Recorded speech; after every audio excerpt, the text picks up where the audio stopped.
Time and ওয়ার্কের main যে জিনিসটা আমাদের কাজে লাগে সেটা হচ্ছে এফিসিয়েন্সি। ব্যাপারটা কি সেটা বোঝা।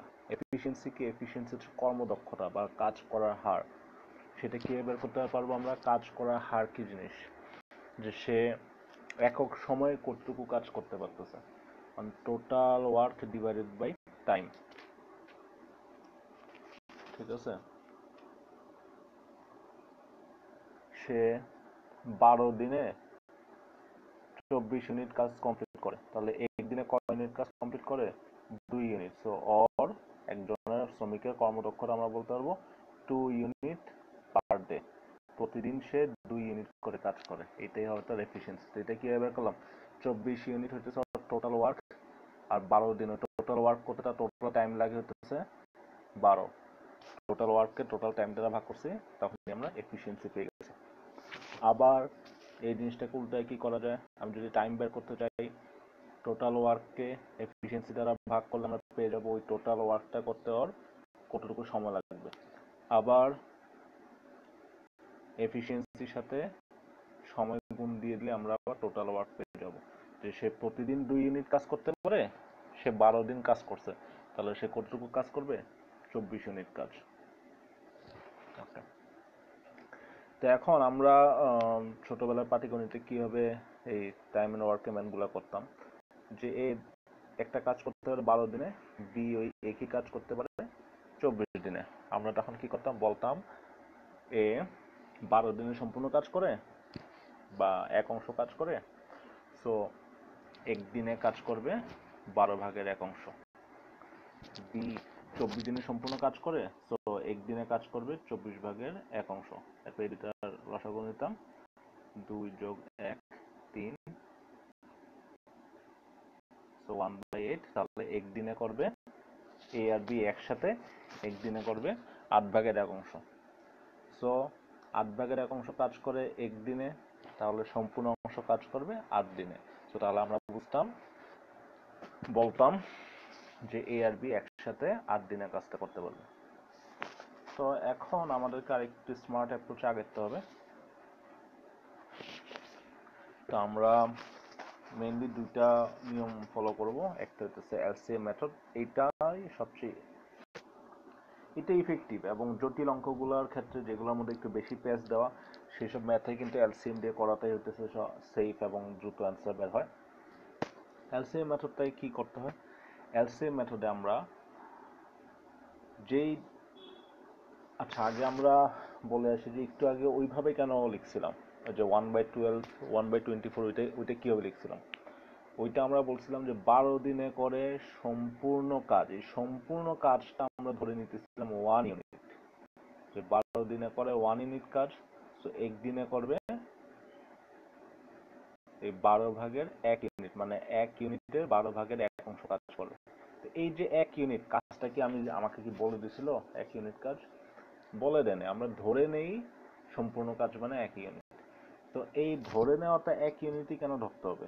আমি তো আমার ইচ্ছা মতো যে কোনো কিছু ধরতে পারবো, 10 ইউনিট 20 ইউনিট আমার ইচ্ছা মতো আমি ধরবো, কোনো সমস্যা আছে? কোনো সমস্যা নাই। তো তাহলে আমাদের কি ধরা উচিত? আমাদের ধরা উচিত এমন একটা ভ্যালু যেটা সহজে সবকিছু দ্বারা বিভাজ্য হবে। তো কোনটা সবকিছু দ্বারা বিভাজ্য হয়? এলসিএম থেকে আমার কাছে 2-3টা ভ্যালু আছে, ওইটা এলসিএম নেওয়া মানে কি ওই 2-3টা ভ্যালু দ্বারা এলসিএম যেটা সেটা অবশ্যই বিভাজ্য হবে। তো আমরা কি করব? আমাদেরকে বলছে এ 12 দিনের কাজটা কমপ্লিট করতে পারে, বি 24 দিনের কাজটা কমপ্লিট করতে পারে। এখন 12 আর 24 এলসিএম নেব। 12 আর 24 এলসিএম কত? 24। এই 24কে আমরা দিন ধরবো না, এগুলো কিন্তু আমাকে ডে দেওয়া। হ্যাঁ, আমি এটা বলবো ইউনিট, যে আমার টোটাল ওয়ার্ক হচ্ছে 24 ইউনিট। এই 24 ইউনিট কাজ এ কমপ্লিট করে 12 দিনে, বি কমপ্লিট করে 24 দিনে। তো তাহলে 24 ইউনিট কাজ এ 12 দিনে করে, বি 24 দিনে করে। তো এ যদি 12 দিনে 24 ইউনিট করে, তাহলে প্রতিদিনে সে কত ইউনিট কাজ করে? 2 ইউনিট কাজ, 2 ইউনিট পার ডে। এইটাই তাহলে কি এর এফিসিয়েন্সি, ঠিক না? প্রতিদিনে যতটুকু কাজ করে সেটাই তো এফিসিয়েন্সি। আর বি 24 দিনে 24 ইউনিট কাজ করে, তার মানে একদিনে কাজ করে কতটুকু? 1 unit, 1 unit per day.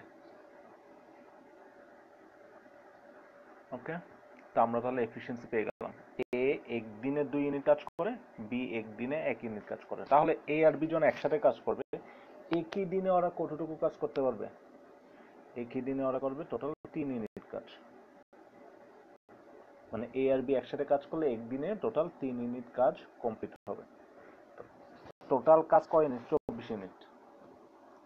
24 unit কাজ কমপ্লিট করতে কয়দিন সময় লাগবে? টাইম জানতে চাইছে আমার কাছে, ঠিক না? So time is equal to আমরা কি work divided by efficiency. Work কতটুকু? ওয়ার্ক হতেছে 24 ইউনিট।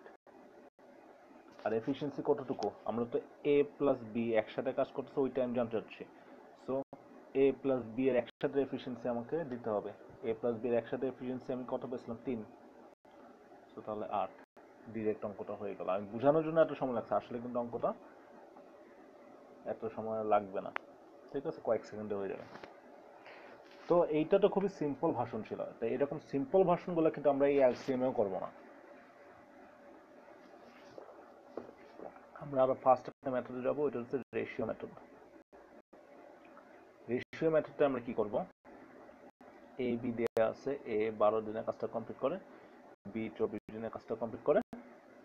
আমরা এখন এইখানে রেশিওতে নিয়ে যাব ওদেরকে। 12 আর 24 এর রেশিও কত? 12 আর 24 এর রেশিও হচ্ছে 1:2, মানে 24 12 এর দ্বিগুণ। তো এটা ওইভাবে লিখলাম 1:2। এটা কিসের রেশিও? এটা হচ্ছে ডে রেশিও, বা বলতে পারেন টাইমের রেশিও। এখন আমাদের এফিসিয়েন্সি আর টাইমের সম্পর্ক কেমন? এফিসিয়েন্সি আর টাইমের সম্পর্ক পরস্পর ব্যস্ত আনুপাতিক। মানে টি যদি বাড়ে এফিসিয়েন্সি কমবে, টি যদি কমে এফিসিয়েন্সি বাড়বে, উল্টা। সো তাহলে আমি আমার এফিসিয়েন্সি রেশিও বলতে পারবো কত? 2:1। এটা হবে এফিসিয়েন্সি রেশিও। এখন আমি এটা বলছি, এটা আপনাদের এখন আবার জটিল লাগে কিনা। এনিওয়ে, আমরা ম্যাথটা যেভাবে করবো সেটা হইতেছে এ 12 দিনের কাজটা কমপ্লিট করতে পারে, বি 24 দিনের কাজটা কমপ্লিট করতে পারে, 1:2 করে ফেললাম। করার পরে আমি এখন 12 আর 24 লসাগুকে, 12 আর 24 লসাগু করে 24, ওইটাকে এই দ্বিতীয় অনুপাতের সমষ্টি দ্বারা ভাগ দিয়ে দেবো। যে সমষ্টি কত? 2 এর 3 ইজ ইকুয়াল টু 8। এটা কিন্তু কোনো মুখস্থ কোনো কিছু না, এটা কিন্তু সিস্টেম অনুসারেই আসছে, ঠিক আছে? এখন সিস্টেমটা আমি আর লম্বা করতেছি না, কিন্তু এটা 100% ফুল প্রুফ। মানে সব অঙ্কে, মানে যেই সব অঙ্কে এরকম আপনি সবখানে তো রেশিওটা করতে গেলে আরো পেজ লেগে যাবে। যেগুলো এরকম সিম্পল স্ট্রেট ফরওয়ার্ড ম্যাথ, সব ম্যাথে আপনি এটা করতে পারবেন, কারণ এটা কোনো জোর করে রেডি করা কোনো শর্টকাট না। ওই আগে আপনি যে 1/12 প্লাস 1/24 করে আলটিমেটলি এই জায়গাতে আসছিলেন, এটা 24/3 এটাতে আসছিলেন। একদিনে কাজ করে 24/3 অবশ্য, তাহলে সম্পূর্ণ কাজটা করতে কি 24/3 দিন সময় লাগবে। এই যে 24/3 সময় ডাইরেক্ট পেয়ে গেছি। তো আমরা ডাইরেক্ট কি করবো? ম্যাথটা আমাদেরকে যে দিন দেয়া আছে সেই দিনের আমরা রেশিও নিব, নিয়ে আমরা লসাগু নিব। 12 আর 24 লসাগু নিব, বা আপনি কোনাকুনি গুণও নিয়ে নিতে পারেন। এই যে 12 দুগুণে 24 হবে 24, দুটোটার সাইডে কোনাকুনি গুণই একই আসবে। 12 দুগুণ 24 বা 24 একে 24, এই টোটাল 24কে রেশিও গুলোর সমষ্টি দ্বারা ভাগ করবে। এটা এখন বলতেছে, এখন এই মুহূর্তে একটু এটা একটু কঠিন লাগতে পারে। এটা দেখবেন এবং এটা অনুসারে কিছু ম্যাথ প্র্যাকটিস করলে তখন একবারে ব্যাপারটা ক্লিয়ার হয়ে যাবে। আচ্ছা, এটা গেল রেশিও মেথডের স্ট্রেট ফরওয়ার্ড ম্যাথগুলা, সহজ ম্যাথগুলা। এখন আরেকটা জিনিস এখানে দেয় অনেক সময়, যে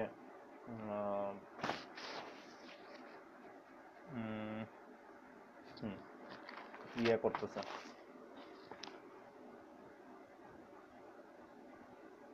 ছেলে মেয়ে একসাথে দিতেছে, হ্যাঁ, এবং ছেলে মেয়ে একসাথে দিতেছে, ওদের এফিসিয়েন্সি সমান না। মানে গ্রুপ, আমরা তো এর মধ্যে সিঙ্গেল নিয়ে কথা বলছিলাম, সিঙ্গেল এ, সিঙ্গেল বি। এ একা কাজটা করতে পারে 12 দিনে, বি একা করতে পারে 24 দিনে, ঠিক আছে? আর এখন যদি একটা গ্রুপ হয়, গ্রুপ নিয়ে কাজ করে, তখন আমরা কিভাবে করব সেইটা টাইপের ম্যাথ আসবে। তো গ্রুপের ব্যাপারে যেটা হয়, গ্রুপের সবাই যদি একই জেন্ডার হয়, তাহলে ওদের সবার এফিসিয়েন্সি সমান ধরে নিতে হয়। ধরেন বলতেছে 3 জন পুরুষ একটা কাজ কমপ্লিট করে, সো আমার এখানে 3 জন পুরুষের এফিসিয়েন্সি সমান ধরতে হবে। মানে একজন পুরুষ যদি 2 ইউনিট কাজ করে পার ডেতে, তাহলে বাকি পুরুষরাও প্রতিদিন 2 ইউনিট করেই কাজ করবে। ঠিক আছে? তো আমরা এই ক্ষেত্রে আমরা তখন সূত্রটা অ্যাপ্লাই করতে পারবো যে E is equal to W by T ছিল না? তো ডাব্লিউ ইজ ইকুয়াল টু কি ছিল? ই টি। ইতে এফিসিয়েন্সি বা এটাকে রেটও বলতে পারেন আর কি। তো ডাব্লিউ ইজ ইকুয়াল টু তখন আমরা সূত্রটা লিখতে পারবো এন আর টি। এই যে এফিসিয়েন্সি জায়গা আর লিখলাম আর কি। আর এন হচ্ছে নাম্বার অফ পিপল। যে আমি বলছি 5 জন লোক কাজ করতেছে, সবার এফিসিয়েন্সি সেম, বলা থাকবে না বলা থাকলে আপনি বুঝে নেবেন সবার এফিসিয়েন্সি সেম। সো তখন 5 আর এফিসিয়েন্সি যেটা বের করছেন সেটা ইনটু টি। তো এখানে তো আর টি লিখেছিল যে ই মানে এফিসিয়েন্সি যে কথা, রেট একই কথা, কাজের হার, কর্মদক্ষতা মানে কাজের হার। W is equal to N R T, আমরা গ্রুপের ক্ষেত্রে এটা ইউজ করব। এখন গ্রুপের মধ্যে যদি মিক্সিং থাকে, যে 5 জন পুরুষ বা 5 জন মহিলা যদি হইতো, তখন পুরুষের গ্রুপের সবাই সেম কাজ, সেম এফিসিয়েন্সি, মহিলা গ্রুপের সবার সেম এফিসিয়েন্সি, ভালো কথা। কিন্তু বললাম আমি 5 জন ম্যান আর 10 জন ওমেন মিলে একটা কাজ করতেছে, এইখানে কিন্তু ম্যান আর ওমেনের এফিসিয়েন্সি সেম হবে না, পার্থক্য থাকবে। তখন আমাদেরকে একটু ভিন্ন অ্যাপ্রোচে যেতে হবে। তো ম্যাথের মধ্যে গেলেই ওইগুলা ক্লিয়ার হয়ে যাবে ইনশাল্লাহ।